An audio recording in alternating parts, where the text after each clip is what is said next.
하나님 말씀 마태복음 7장 7절부터 11절까지 다 같이 읽겠습니다. 구하라 그러면 너희에게 주실 것이요, 찾으라 그러면 찾을 것이요, 문을 두드리라 그러면 너희에게 열릴 것이니 구하는 이마다 얻을 것이요, 찾는 이가 찾을 것이요, 두드리는 이에게 열릴 것이니라. 너희 중에 누가 아들이 떡을 달라 하면 돌을 주며 생선을 달라 하면 뱀을 줄 사람이 있겠느냐? 너희가 악한 자라도 좋은 것으로 자식에게 줄 알거든. 하물며 하늘에 계신 너희 아버지께서 구하는 자에게 좋은 것으로 주시지 않겠느냐? 아멘. 마태복음 23장 9절에서 예수님께서는 땅에 있는 자를 아비라하지 말라. 너희 아버지는 하나이시니 곧 하늘에 계신 이시다라고 말씀하셨습니다. 이것은 땅에 있는 아버지를 부정하거나 부인하라는 말이 아니라 참된 아버지는 오직 하늘에 계신 하나님 한 분밖에 없다는 사실을 강조하신 것입니다. 예수님께서는 오늘 본문을 통해서 땅에 있는 아버지와 하늘에 계신 하나님 아버지를 비교하고 있습니다. 아버지라고 하는 존재는 기본적으로 자기가 사랑하는 자식에게 좋은 것을 제공해 주는 존재라는 것입니다. 그렇지만 땅에 있는 아버지가 자식에게 제공해 주는 것과 하나님 아버지께서 자식에게 제공해 주는 것에는 근본적인 차이가 있다는 사실을 예수님께서는 분명하게 말씀하셨습니다. 11절을 보면 너희가 악한 자라도 좋은 것으로 자식에게 줄 알거든. 이것은 땅에 있는 아버지에 관한 말씀입니다. 땅에 있는 아버지는 악한 자, 곧 죄인이라는 것입니다. 하지만 악한 자, 곧 죄인이라 할지라도 자기 자식에게만큼은 좋은 것을 주고자 하는 것이 아비의 심정입니다. 그래서 9절과 10절을 통해서 아들이 떡을 달라고 할 때 돌을 줄 자가 없다는 것입니다. 그리고 생선을 달라고 할 때 뱀을 줄 자가 없다라고 말씀하십니다.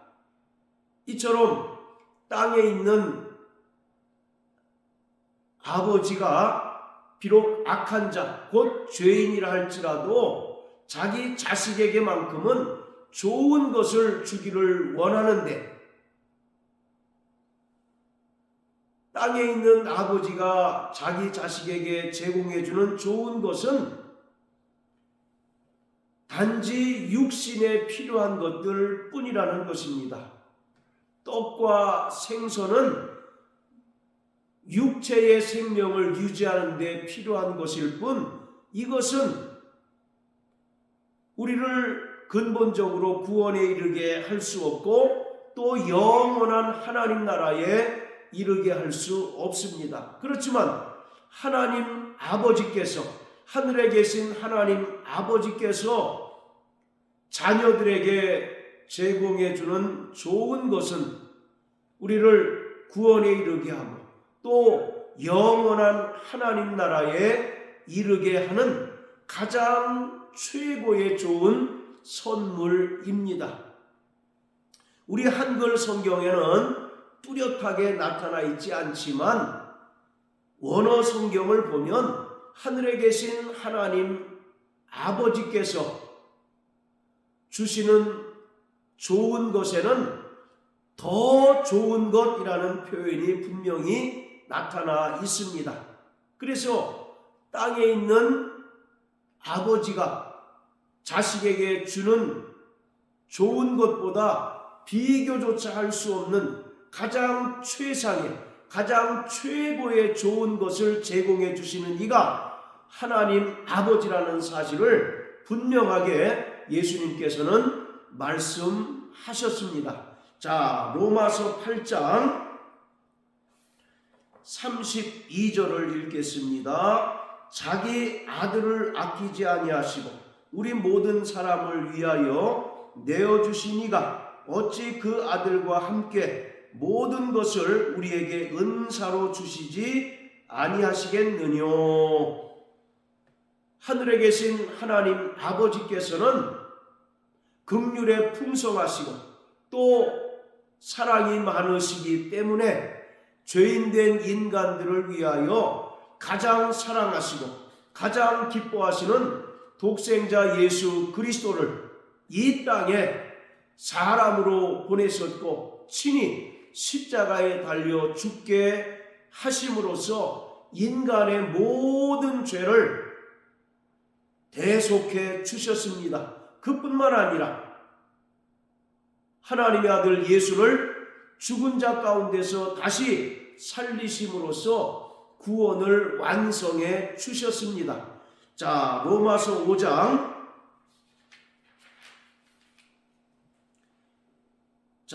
6절부터 9절까지 읽겠습니다. 우리가 아직 연약할 때에 기약대로 그리스도께서 경건치 않은 자를 위하여 죽으셨도다.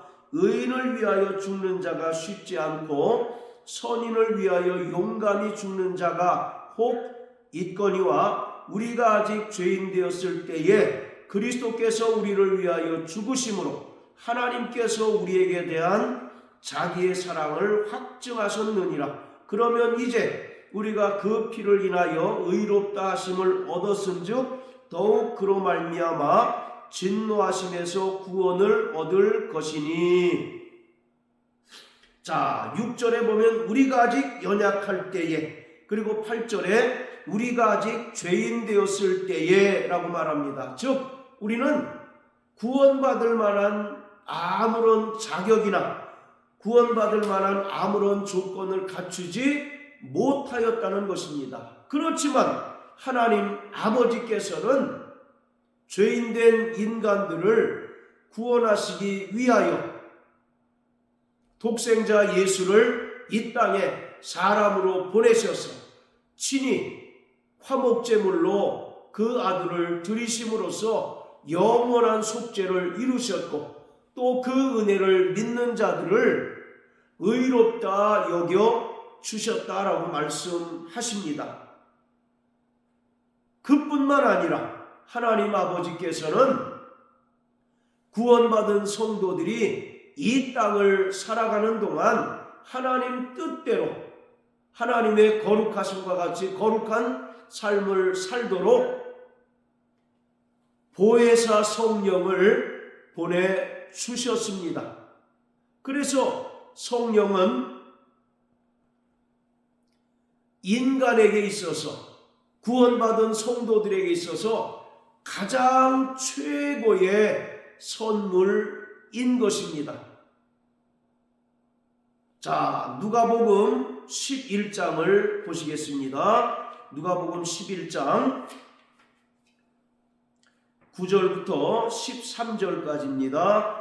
내가 또 너희에게 이르노니 구하라 그러면 너희에게 주실 것이요 찾으라 그러면 찾을 것이요 문을 두드리라 그러면 너희에게 열릴 것이니 구하는 이마다 받을 것이요 찾는 이가 찾을 것이요 두드리는 이에게 열릴 것이니라. 너희 중에 아비된 자 누가 아들이 생선을 달라 하면 생선 대신에 뱀을 주며 알을 달라 하면 전갈을 주겠느냐. 너희가 악할지라도 좋은 것을 자식에게 줄 알거든 하물며 너희 천부께서 구하는 자에게 성령을 주시지 않겠느냐 하시니라.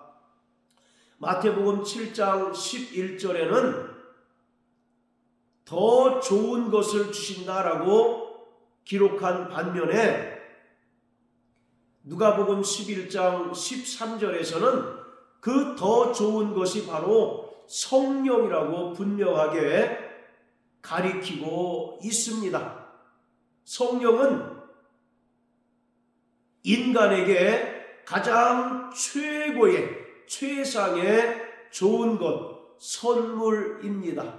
그래서 우리가 예수님의 은혜를 믿음으로 말미암아 구원 얻을 때에도 성령 하나님께서 우리를 감동하시고 또 우리의 마음을 조명해 주심으로써 우리가 비로소 예수가 그리스도이시며 하나님의 아들이심을 고백하고 믿음으로써 구원을 얻습니다.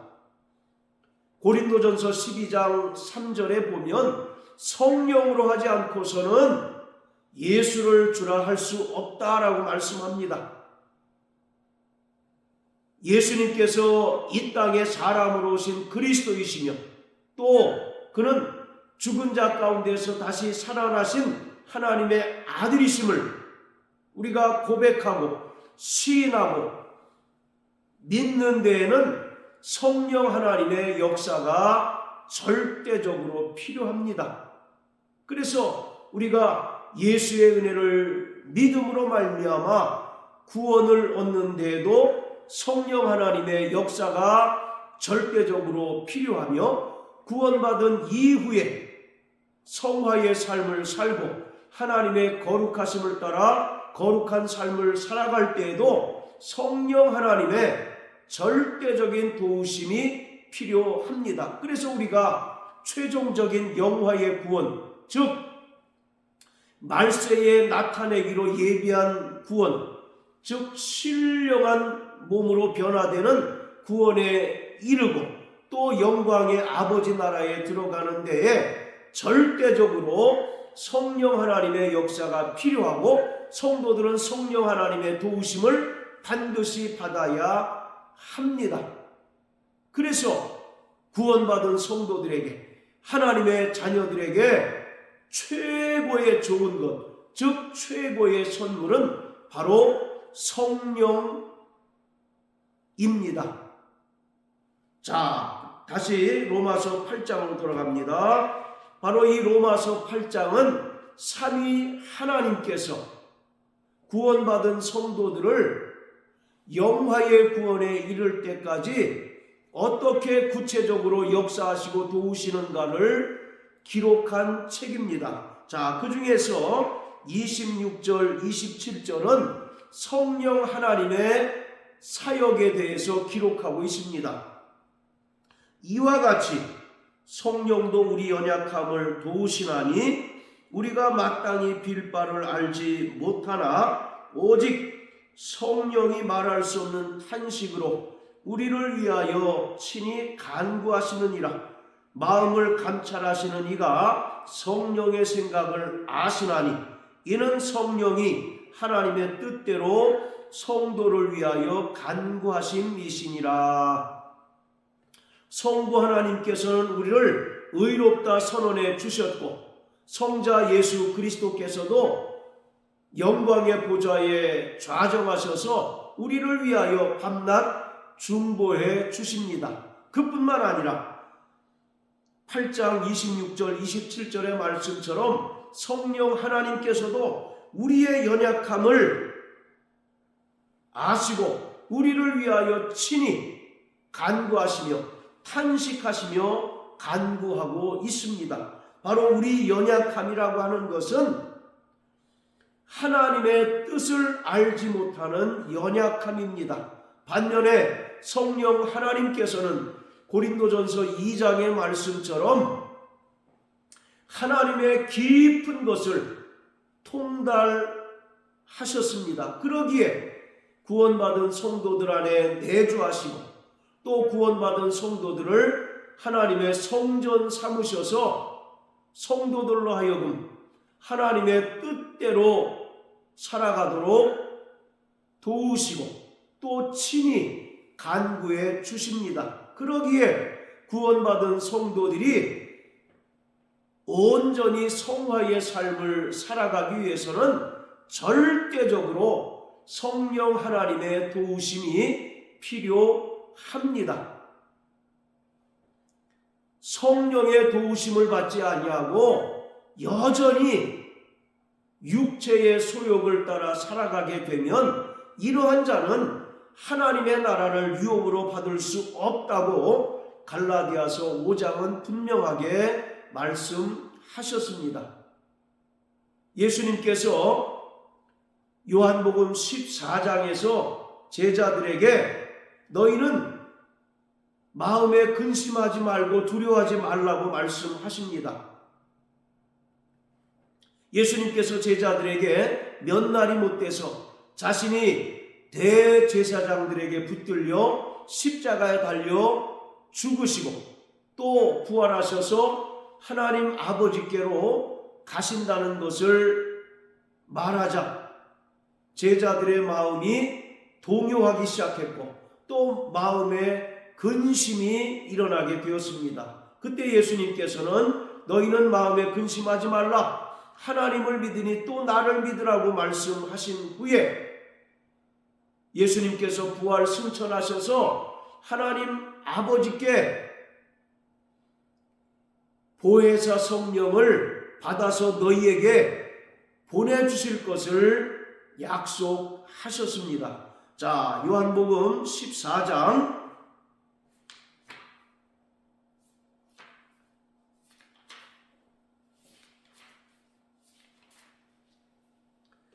자, 16절부터 20절까지 읽겠습니다.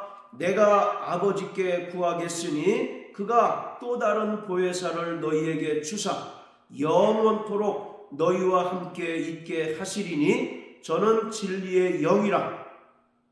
세상은 능히 저를 받지 못하나니 이는 저를 보지도 못하고 알지도 못함이라. 그러나 너희는 저를 아나니 저는 너희와 함께 거하시며 또 너희 속에 계시겠습니다. 내가 너희를 고아와 같이 버려두지 아니하고 너희에게로 오리라. 조금 있으면 세상은 다시 나를 보지 못할 터이로되 너희는 나를 보리니 이는 내가 살았고 너희도 살겠음이라. 그 날에는 내가 아버지 안에 너희가 내 안에 내가 너희 안에 있는 것을 너희가 알리라.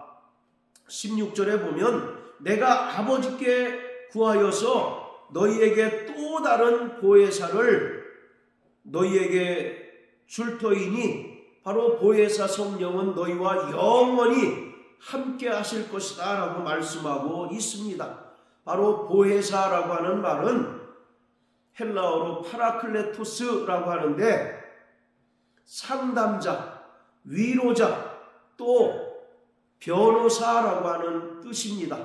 우리가 하나님의 뜻을 알지 못할 때 성령은 우리에게 하나님의 뜻을 깨닫게 하셔서 하나님의 뜻대로 살아가도록 인도해 주십니다.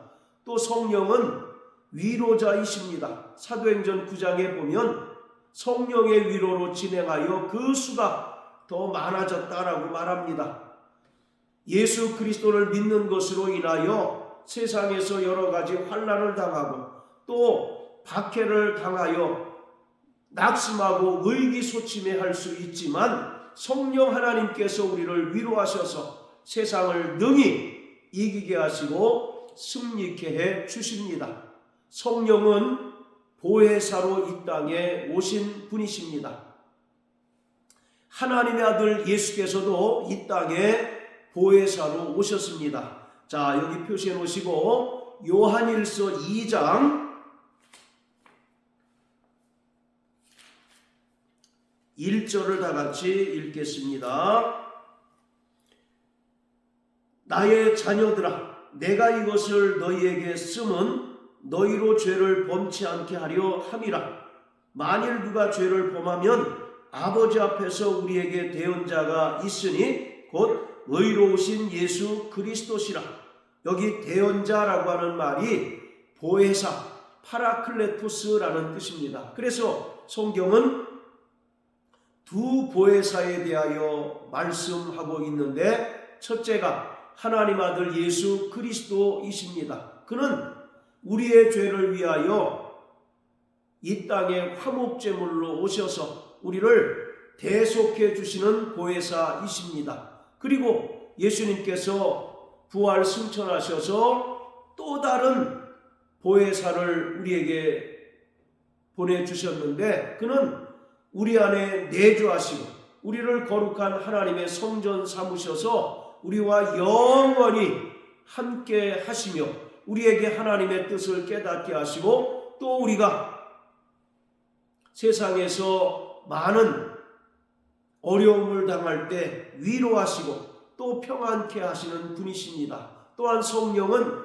진리의 영이시기 때문에 우리를 끊임없이 진리 안에 거하게 하시고 또 진리 안에서 자유하게 하시고 진리 안에서 참된 평안과 기쁨을 누리게 해 주십니다. 그러므로 예수 그리스도의 은혜로 말미암아 구원받고 하나님의 자녀된 성도들은 반드시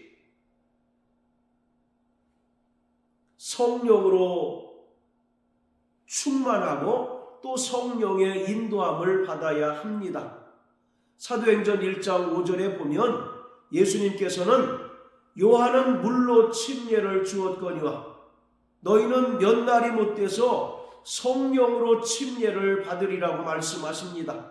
바로 성령으로 침례를 받는다는 것은 우리가 성령으로 말미암아 거듭난다는 것을 말합니다. 그리고 성령으로 말미암아 우리가 다시 살아남으로써 첫째 부활에 참여하게 하는 것을 말합니다.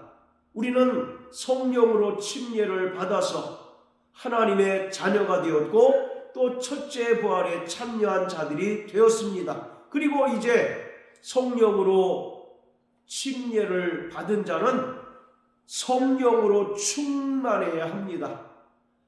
에베소 5장 18절에 보면 술 취하지 말라 이는 방탕한 것이니 오직 성령의 충만을 받으라고 말씀합니다.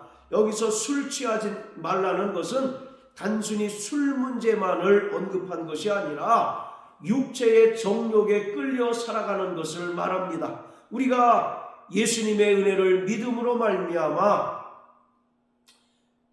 구원받았지만 그 이후에 육체의 정욕에 끌려 살면 방탕하게 된다는 것입니다.